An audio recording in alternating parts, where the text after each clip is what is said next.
প্রতিযোগিতা মানে শত্রুতা নয়, এবং আমার ধারণা নির্বাচনের মাঠে আমরা কেউই লিমিট ক্রস করিনি।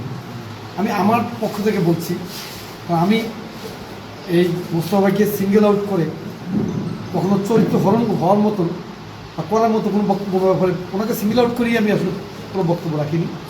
যাই হোক, তো আজকে আপনাদের প্রত্যেকের বক্তব্যের মধ্যে যে উদারতার কথা এসেছে, সহযোগিতার কথা এসেছে, আমার থেকে আর বলার তেমন কিছুই নাই। এটাই আমি চেয়েছিলাম, এই কথাগুলো বলতে চেয়েছিলাম। এগুলো আপনারা যেগুলো বলেছেন আমি আপনার সাথে একমত পোষণ করছি যে চরফ্যাশনে উন্নয়নের তো যেটা অবকাঠামোগত উন্নয়ন, এই উন্নয়নটার জন্য আসলে পারস্পরিক সহযোগিতা ওইভাবে গুরুত্বপূর্ণ না হলেও যেটা নৈতিকতার উন্নয়নটা, যেটা যেমন গত 16 বছর কিন্তু নৈতিকতার মারাত্মক অবক্ষয় হয়েছে। কীভাবে অবক্ষয় হয়েছে? চরফ্যাশন মাদকের ট্রানজিটে পরিণত হয়েছিল। এখন এই মাদকটা আমাদের সকলের জন্যই ক্ষতিকর। এটা হয়তো ক্ষতিটা দেখা যায় না, কিন্তু বোঝা যায় যে সমাজটা আস্তে আস্তে ধ্বংস হয়ে যাচ্ছে। এই মাদকের ক্ষেত্রে কিন্তু আমাদের সহযোগিতা প্রয়োজন।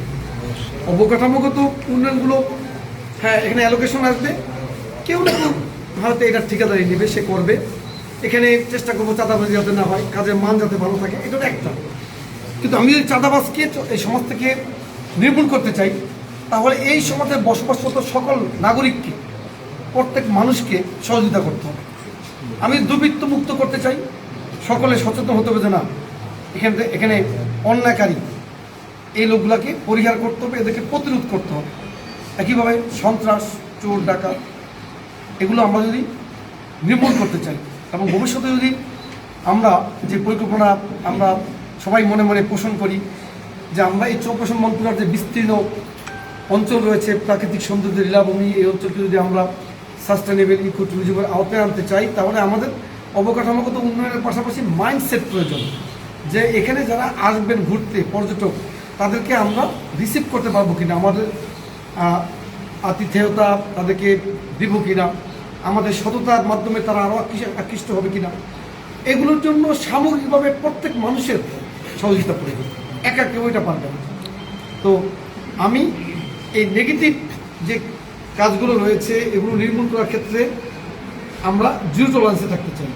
চাঁদাবাজকে আমরা না বলতে চাই, সকলে মিলে।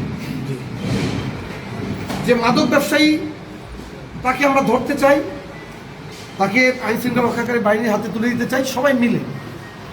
কে আমার আত্মীয়, কে আমার বন্ধু, কে আমার দলের, এই পরিচয় ঊর্ধ্বে উঠে আমরা করতে চাই। আর সত্যিকার অর্থেই আমি যে কথা বলেছি সেই কথা আমি এখনও রয়েছি। যারা আমার সাথে রয়েছেন তারা ইনশাল্লাহ যেমন নিরাপদ, যারা আমার সাথে নাই তারাও আমার কাছে ইনশাল্লাহ নিরাপদ। কারণ সব মানুষ যদি আমাকে ভোটে দিতে,